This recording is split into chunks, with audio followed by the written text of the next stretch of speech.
Fuck it.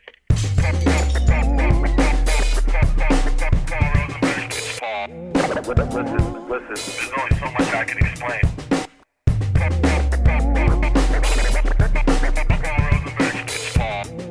Listen. I just gotta be honest with you. Paul. I just gotta be honest with you. Paul. You gotta be fucking kidding me.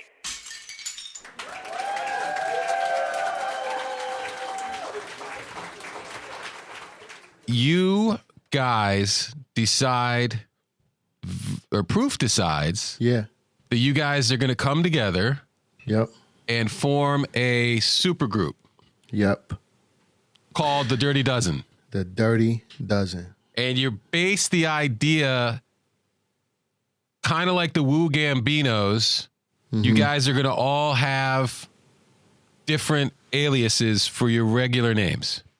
Yeah, because we are solo artists, but we got to have an alias to be in the group. Got it. Yep. And he took a whole bunch of people, it was 12 people at first. So Dirty 12 Dozen people. was literally a dozen rappers. It was a dozen rappers at first. Right. Yeah. And it at some point whittled down to 6 later on, each having an alter ego, which still made it a dozen. Yep. And Marshall chooses his alias. And Slim Shady is born. Slim Shady is born. Yeah. So he comes up with this character and decides, this is an opportunity for me to do stuff that I don't feel comfortable doing in my regular persona. Not even that he don't feel comfortable doing it, was kind of like, I'm tired of this shit. Like everything that he was actually going through, it was like he took off all of the forget radio, forget everything. This is like what I'm feeling, everybody got to feel. Right. And everything had to fit that. So when the idea came about, everything had to change. The way that the music sounded and everything. So I was going for a more filth was the thing. Because remember, we do some shit and be like, ew. Yeah, you know, Dirty Dozen. Dirty Dozen is filth. So the music had to be that way. And he was literally, bro, oh, man, what song was it? Bring your boys in. We could bring the noise in. You don't want to fuck with Dirty Dozen. Right. Czar did the hook. And M's verse, like, he was born at this point. He found who he was supposed to be. He found who he was supposed to be. He wasn't trying to be anybody else anymore. Nope. He was being himself, saying the stuff that he wanted to say with real purpose behind it. It was really fun because he didn't, you could tell it was no holds barred. And you could hear the frustration of being a dad and having to pay bills and shit like that. It was like all in there. Yeah. You know what I mean? Mm-hmm. So you start making those records, and he at the same time starts making some more demos for himself as well. Yeah, but before that, check this out. Remember Beats, Rhymes, and Life? Tribe Called Quest, Beats, Rhymes, and Life. Yeah. Drifting by toward and lead, that song? Yeah. He had the illest song to that beat. M had that beat before Tribe and them had it. Whoa. Hold on a second. Stop right there. Yes, bro. So you're saying, because this has been an ongoing discussion for a very long time about Marshall never really properly working with Dilla. Yeah, he had that beat. So you're saying Marshall had that Dilla beat. He had that beat. Before Q-Tip did. Before Tribe had it. It was on the tape. How did he have it? From Proof? Proof gave it to him. He was like, yo, I got to get some Dilla beats. So he wasn't in the studio with Dilla? No. He got the beat from Proof. He got the beat from Proof. Did he make a song to it? He got a whole song. I don't even know if he recorded it, but he wrote it because I remember him writing it. And I remember the song being ill as hell because it was, I forget what the concept was, but you know, back then we would do the verse, like, you know, we could do the verse out loud because we couldn't record it right away. Right. And he told Proof and told Dilla, like told JD, he was like, yo, M want this beat. And it might have been another beat too. But that song, So when we heard it on the Tribe album, it was like, oh man. But it's Tribe Called Quest. What you gonna say? So did you know before you heard the song What you mean? that it was used for an album? No, because it was when he made it. So when it came out, you heard it. We heard, when it came out, that's when we found out it was on there. Because we didn't know, Proof knew JD, but JD also was popping at this time. But JD also knew that he wanted the beat because he was going to give it to him. He just was like, he told him a price, and I think M was trying to get the money up for it or something because we was broke, Yeah, sure. But then he was working on with Tribe, and this was right when they first started working together, and that's when, it came out and stuff. So, wow. Yeah, that was like ill. But, now mind you, they would have got Slim Marshall. They wouldn't have got. That would have been the first version of I Am Marshall Mathers, Slim Shady. Over a Dilla beat. They would have got that. So you're saying this is like before Just Don't Give a Fuck? This was before Just Don't Give a Fuck.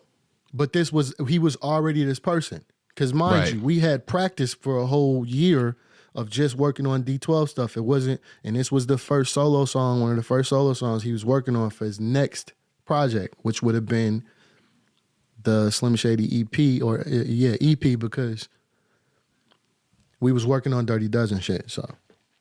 Wow. Yep. Do you remember what the song was called? I don't know, but man, the concept he had to it was crazy because it was like, it was the M that we know, the way his brain works. You know what I'm saying? It was like, I just remember it being a dope concept.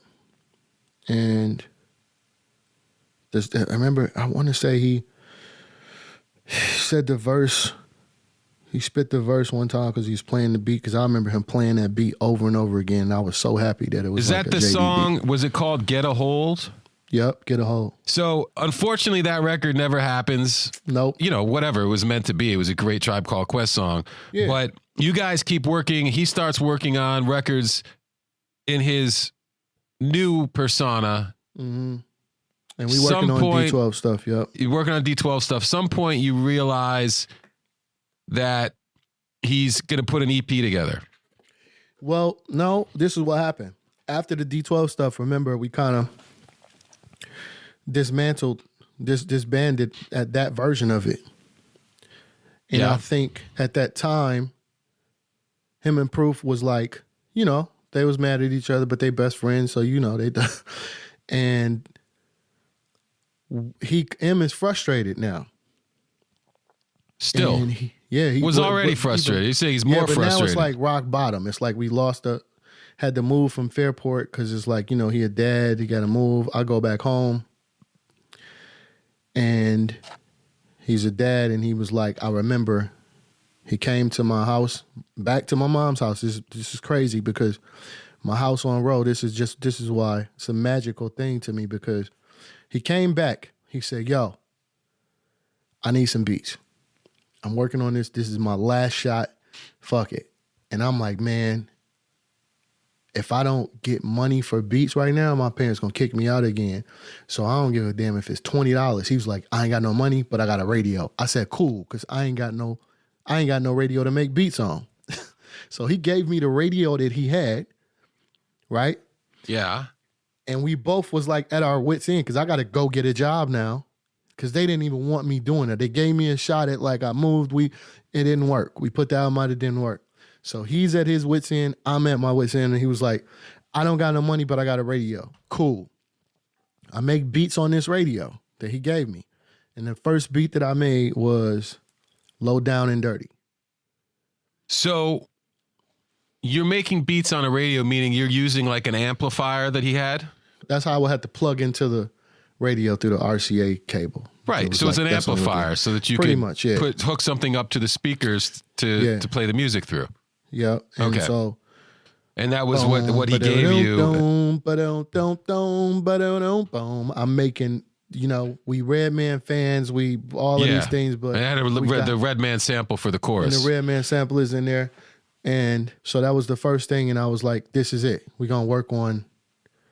I did that, and then I did Just Don't Give a Fuck.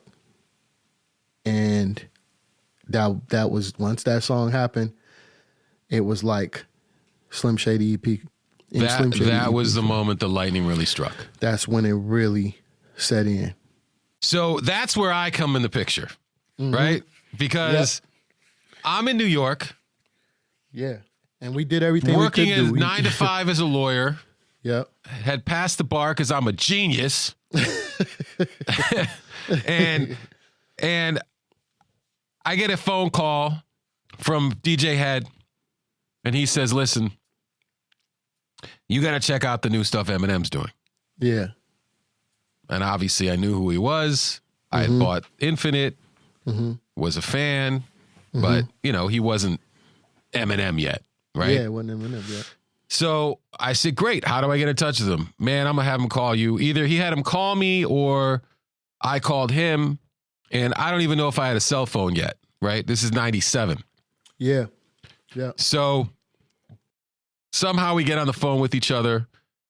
And I was like, hey, remember me? He's like, yeah, cool. I said, hey, I really heard you got some new stuff that's incredible. I want to check it out. All right, I'll send it to you. Sends me a cassette, right? And that cassette had Low Down Dirty. It had Just Don't Give a Fuck. It had, I think, No One's Iller. And I think it had the song Slim Shady. You remember that song? Wow, yeah, I did that song too. Right. 97 Burgundy Blazer, wanted for burglary, had to dish the Mercury Tracer. Yeah. Yeah. Yep. So that was like that was that birth of that sound. Yeah. Oh my God, I forgot about that one. So that obviously made me very excited. Right? Because these are records now. People might not know that form that I got them in, but people know a form that was released. Right? Yeah. So especially with Just Don't Give a Fuck. Even though that beat changed and it wasn't the beat that it was originally, but whatever. So heartbreaking. Yeah, I felt it. But anyway, serious demoitis with that record. I mean, I was just listening to it nonstop. So I get this thing, I flip out, I call him back up, and I'm like, yo, I am a lawyer now. I'm in New York. I want to represent you officially. Great. What are we going to do? I don't know. I'm going to start working it, and I'm going to shop your music, and we'll figure it out. He was signed to the Bass Brothers, of course. You know, along with them, he had decided to create the Slim Shady EP, which is what these demos became, right? Yeah. And you produced a bunch of that stuff, and everybody sort of knows the story from there, right? He goes out to the Rap Olympics, gets on the radio, Dr. Dre hears him, doesn't know who he is. I get the demos. Marshall and I get the demos to Interscope. Jimmy Iovine gives the demo to Dre. Dre hears it, says, that's the kid I heard on the radio. Yeah. Bring him in here. So we just skipped over about, a year of work. But for the sake of this being a podcast. Which feels like, to us at the time, 10 years. Like 10 years. Yeah. Because when people tell us, like, you could think, like, what were we? Bro, we've been like this since we was, 20s?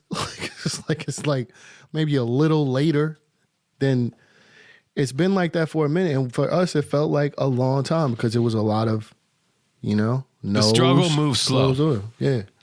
The struggle moves slow. And then when things start to really roll, it all moves so fast. Super. Right? And nobody knows what to do. No, because the next 20 years go by like it happened in 5 years. Man.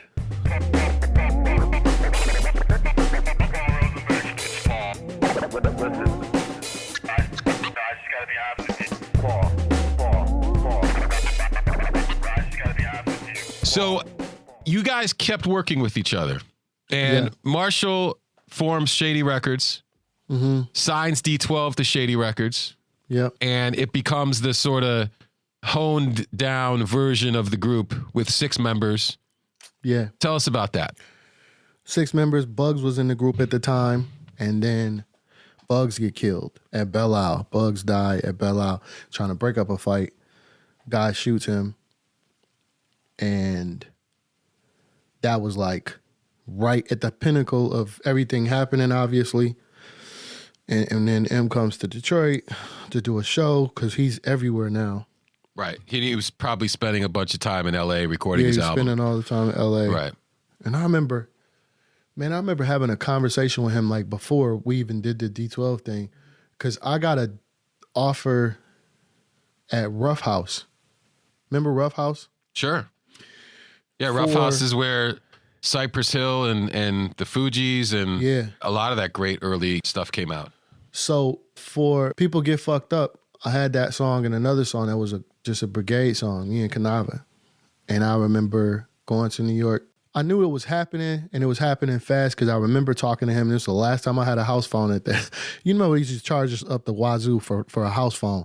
So he you mean like making long distance calls? Yeah, long distance calls. Like that whole racket? Like it costs more because you live further away? Yeah, it's like, so I remember talking to him. This is kind of the last time I got to talk to him while he was out there. And I said, bro, don't worry.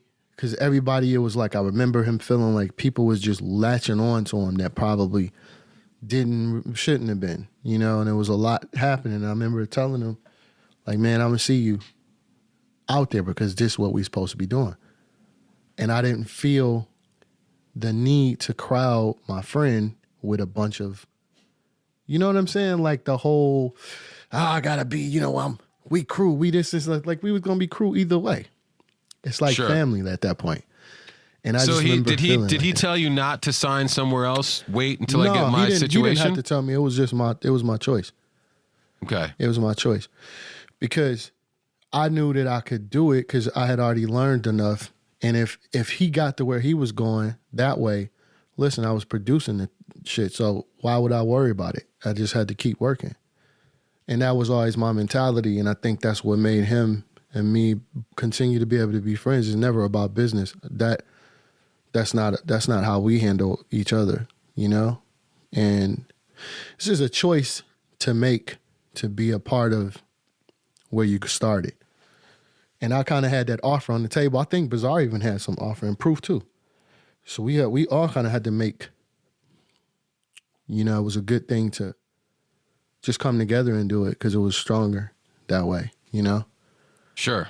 But I remember having it and I thought, all right, this is it.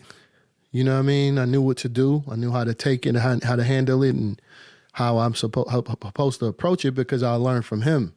I was with him the whole time. So, and he was always like a big brother. I mean, when I bought my first car, he said, all right, now you got to come and show up to work. You got to come to work on time.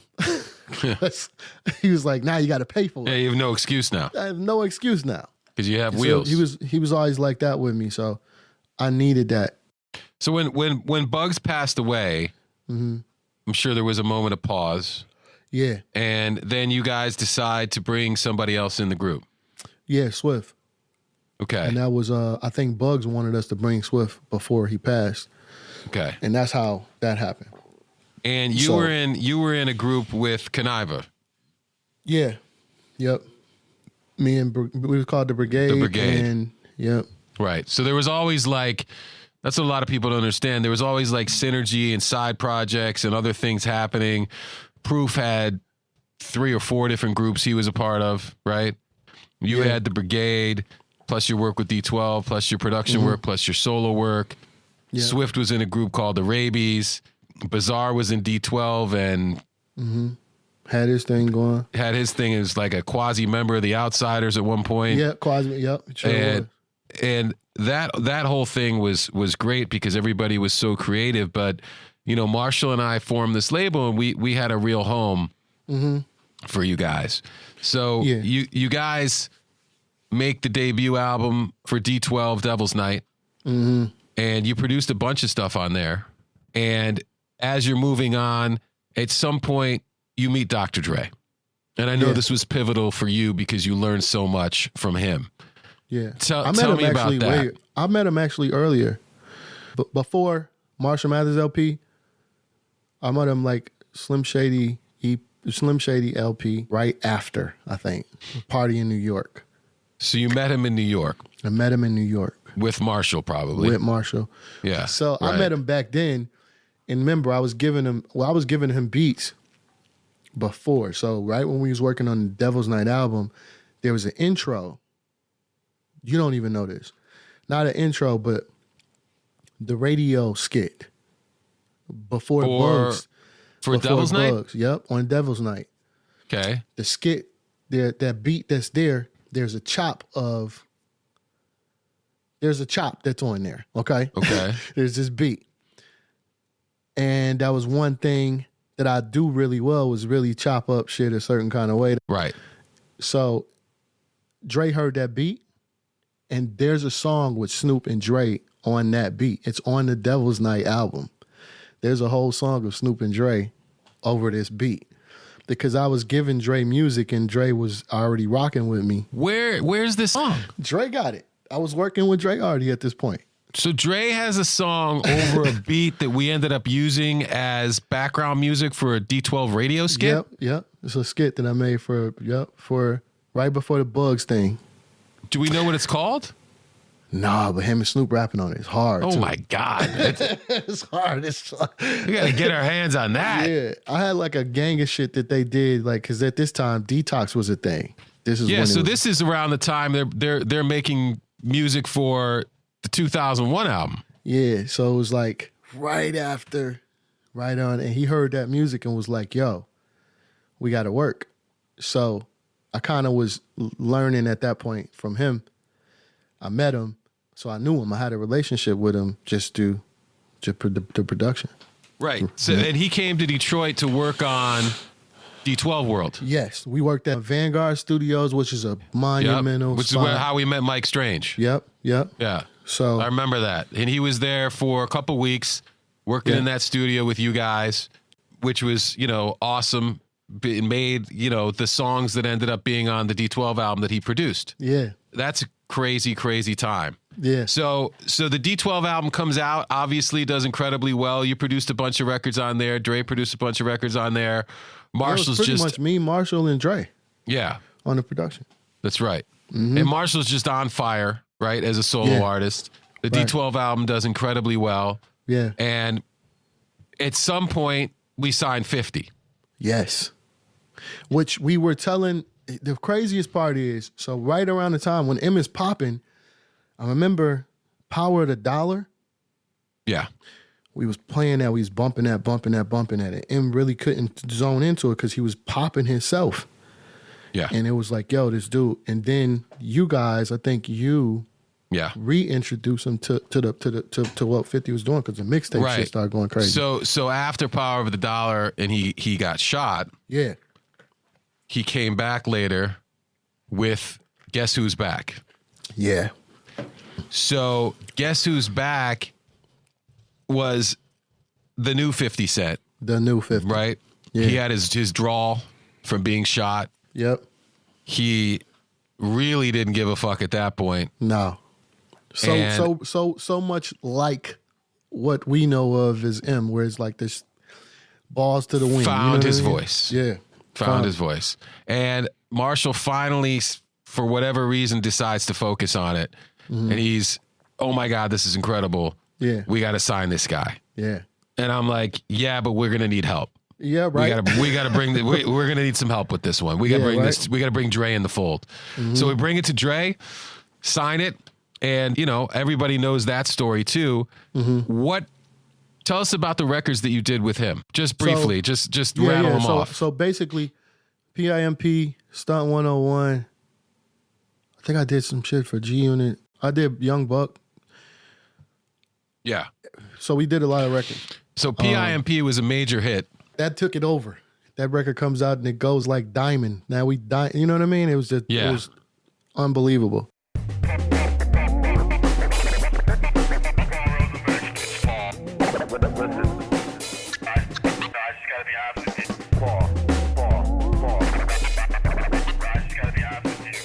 So, and then you start producing for other people and spreading your wings a little bit. Still staying in D12, still being around, still being connected. But at the same time, it was like, hey, I have my own career, right? And you didn't just have to be the guy that was producing for Marshall and was in D12. It was like, I'm Mr. Porter. Mm-hmm. I'm going to go do what I'm going to do. Yeah. And rightfully so. Yeah. Right? Well, it was definitely a definitely I had to grow up kind of thing because, like, remember, I started off as, like, that was just my crew was everything. Right. And so then when Dre came in, it was like, yo, I got to take a backseat to this because I got to learn. So then Dre comes in.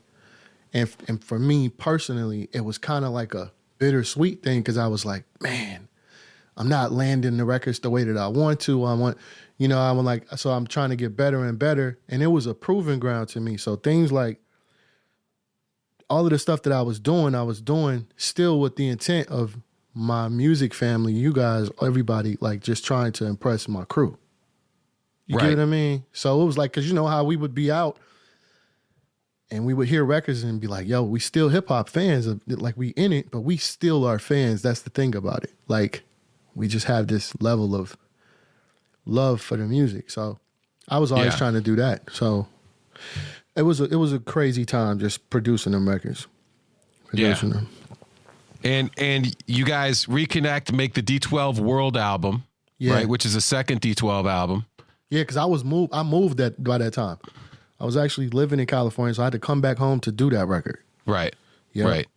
Because you had, blossomed and developed your own career. Yeah. So, and at the same time, you're still, obviously in touch with Marshall. You guys are on tour together. Every time he goes out, he brings D12 with him, and you guys are still staying close. But at some point, we get to a really difficult time. Yeah. And Proof was taken from us. Yes. So that, for more or less, was the end of D12. Pretty much for me. Well, it not just in a metaphysical sense, but in a practical sense. Yeah, right? It felt like nothing else we could do. He was the leader. He had put the group together. He was the glue that held it together. He was the guy he was the politician. Yeah. He was the one who would resolve arguments. He was the one who could, make you guys cut it out when you were being petty. Yeah. Or immature or whatever. Me and him we would literally fight. Right. I know. I know. Yeah, me and him would fight. But I'll tell you this. That was early on. So as I learned the business more, that's where I learned so much more. And I think I had matured a lot quicker because remember, I had to go out and be this other thing. So with him doing that and him passing, it was almost like, and the world made it like Eminem's friend died. But it was more than that. We lost so much already. And then with that, it was even greater. So it was like we lost the biggest part of the system, even the Shady system, Yeah, absolutely.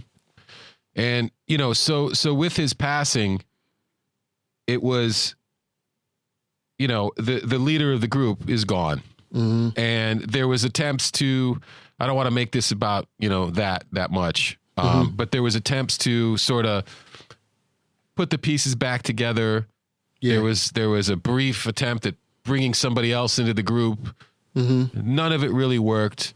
Yeah. And the reason is because without Proof, it doesn't work. Yeah, it don't work. Yeah. That was tough. You know what? We had the Wu-Tang model, but it was very different because I don't know the extent of their model. I just know from what we saw. But for us, it was like, it's like Voltron not having a head. It's like, you know what I'm saying? It's like, it just was different and it felt more like a brother in a way where it was not necessarily a group member. Right. Yeah. So I understand. I mean, I was there and believe me, I understand. Yeah. I think that this is a good time to move ahead a little bit.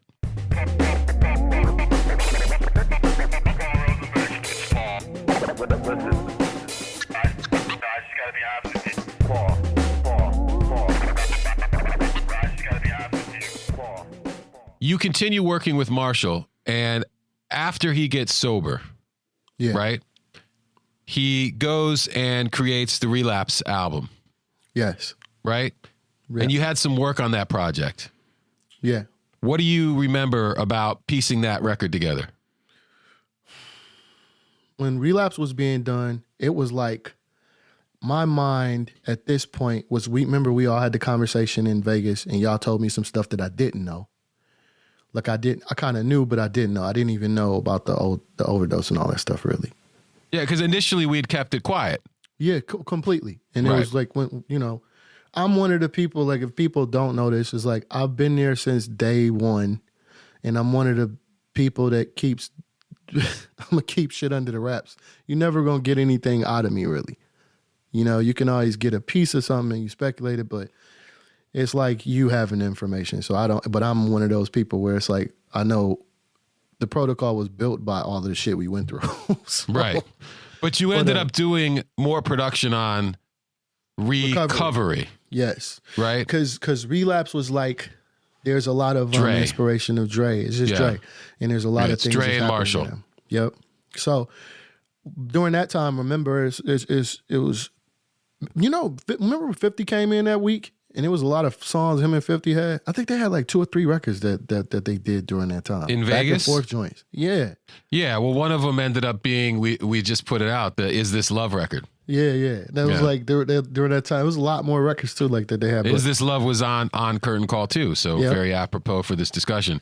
So on Recovery, you did... I did On Fire. Right. I felt like at this time, remember On Fire was him coming out of the accents. And I remember like, yo, bro, let's just do it like hip hop shop, straightforward, no accent, bop, bop, bop, bop, bop. Yeah, In he was Hawaii. spitting, just straight spitting on it. Straight And spitting. then you also did a bunch of stuff on the Bad Meets Evil project, right? Yeah, I did most of that, yep. And you were one of the co-producers of that. So, tell me about that, because obviously there was a long history, Royce, that was sort of not separate, separate but parallel to the D12 stuff. He had his own relationship with Royce, which, we talked about it very, very briefly when I had my podcast with Royce. But at some point, Royce comes back into the fold and you guys all patch things up. Everybody's cool. And they start working on Bad Meets Evil and brought you in. What did that feel like? Well, the story goes, after Proof, I remember talking to Royce in 2007. Yeah. I heard a song him and Primo did, and I said, yo, you need to do a whole album with Preem. This was back. So at this point, I already squashed everything myself because we lost Proof. And it was kind of like, I remember that time. So I kind of already myself was like, man, we grown. We got to grow past a lot of this shit. And then later it became more into, so Royce started coming to the studio. He had the Slaughterhouse thing. He had all of that.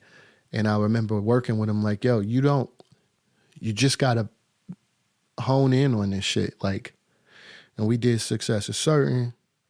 We did all of that kind of stuff in my studio. Down the street, the one that was in Oak Park, from down the street from Vanguard, ironically. Yeah, I remember that. You had your own spot. Yeah. So then we go to, I think we went to Brazil, Paul, or something. And I remember we was on the plane, and me and Royce had already had some songs because I was working on another project with him. Yeah. And then you was like, how about a Bad Meets Evil album? Right. Yeah. Royce said the same thing. Yeah. I was like, you guys, why don't we just make this a real project? And it was an EP actually. Yeah. But why not? It was the right time. It was in between Eminem albums. Yep. Those guys were on a roll creatively. Yeah. It felt like the right thing to do. Yeah, it was perfect, huh? Yeah. Yeah, that comes out massively successful. And, we continue forward from there, and we go from Relapse to the Marshall Mathers LP too, right? Yes. Yep. And which records did you do on there? Because I think I set out on those because I started focusing during Bad Meets Evil, right after Bad Meets Evil. I don't know if you remember this conversation. It was like, I really wanted to get the shows down pat. Yeah. I felt, and I was like, because you took over. I mean, this is an important thing to bring up. We're running out of time, but that's why I'm rushing through this stuff. But an important thing to bring up is you took over the duties of being on stage with Marshall at the live shows. Yeah. And that's a job. It's like a real job. It's a serious gig, and thank goodness we have had you to do it, because not that many people can do it. No, I had to take that time because I really noticed how this needed to be better, and I want to be good at whatever. I don't have to be the greatest person that ever done something. My thing is like I'm a great six man. That's how I look at it. So I started focusing a lot more on the show shit. So during the Marshall Mathers 2, I was like, man, let me just not worry about production wise. And I think we had records. We always make records for everything, but kind of sat back off that one. So then moving forward, obviously it's Revival, Kamikaze, Music to be Murdered By, Music to be Murdered By, the B-sides, all the stuff in between. What do you feel like you were most focused on with Marshall on those projects? Revival, I wanted him to get in the room and just create instead of, just getting back in the room. I was like, yo, bro, that was at the height of a lot of things happening socially. And it was like, we talk about that so much. Like that's how Untouchable and things like that, we did Right. You worked on Untouchable. Yeah. Untouchable. Remember the campaign joint, the campaign joint speech? We worked on that. Yep. And then that whole Revival idea was like, hey, Paul, let's Mia Mill and Mark Batson, let's go in, let us go in and boom, boom, boom, boom, boom. Work on records and just try to like get them back into a different fold. Now that was, I think people are going to go back and look at that. That's a very critical record. There's critical of it when it comes to certain things, but I think it was critical because it was a risk. The risk. Yeah. That was. We know what it took. Right. We talked about it a little bit with Marshall, and he feels like it was unfairly treated because when the track list came out and it had all these features on it with like bigger names and some pop artists, people had a preconceived notion of what the record was going to be. Yeah, they looked over the content completely. And decided that it was going to be something before they'd even heard it. Yeah. Right. Which is why moving forward, he was like, I'm not going to let that happen again. I'm going to hit them with these albums. They're not going to know when they're coming. They're not know when they're coming. Yeah. Right. So then we go to Kamikaze and then the Music to be Murdered By records. Yeah. And you obviously were around for those. What do you remember from their creations? I remember how Kamikaze was. It was like, it was exactly what it was very self-explanatory. That's what he was feeling. Yeah. And, obviously we had conversations about some records that we weren't going to use. Yeah. He was firing back at the world. Yeah. But then he not did all it the over world deserved to be fired back at. Listen, bro, when he did it over that one joint, I was like, all right, enough is enough. I'm like, I just gave you a smash. Remember like the Way Up joint, and what you chose to do, it was like, come on, man, are you really going to do that? Yeah. Over this? So it was just creatively, he's gotten to a place, I feel like when it came to Kamikaze, he really started getting the idea of recording and just being able to let go of things and not harbor too long. Right. And then the most recent features, obviously, the Music to be Murdered By records. Yes. And those were born from the same sort of creative space. What is your understanding or remembrance of, how you guys approach those records? I think the one thing is Music to be Murdered By was like, he got back into theme, just, having a theme of what he was going to do. Yeah, back into like a character almost. Into a character, yeah. And that was a relief because, we love that from him, obviously. Yeah. And then it's not as big of a fight. Remember with some of the songs, like him pulling stuff that he probably shouldn't use. Because it's like, I remember this record, let me rehash this one. And really, it wasn't him like those albums weren't him firing back at the world full bore necessarily. Like that. Yeah, it was back to us, just creating to create. And that's what he, where he's at his best. Creating Absolutely. to create, Absolutely. So listen, that brings us to present day. You guys are obviously going to create more. Yes. Remain friends. Yeah. Hopefully go out and do some more shows some point. We're going to have to. One day. That's the thing. He knows that. Yeah, well, of course. Of course. It's just he's just, COVID was the best and worst thing to happen to him, right? It was the best and worst thing. Listen, for all of us, because we all got into a way. So, Mr. Porter, listen, our time here is up. I just wanted to thank you. We got way, way deep into some stuff early on that I didn't expect to get into, but I'm really glad we did because I think we covered a lot of things that people didn't know and a few things that I didn't know. Yeah, which I is like that, which is amazing. Which is just amazing. And I'm so glad that you were able to join us. What do you want to say to the people listening through these platforms and around the world? Now's your moment. Now's your moment. Listen, only thing my mainstay is we are all leaving Earth in a box. Don't let people make you live in one. There you go. Yeah. Ladies and gentlemen, Mr. Porter on the Paul Pod. It's been incredible. Thank you so much. Appreciate you, brother. I'll see you soon. Yes, sir.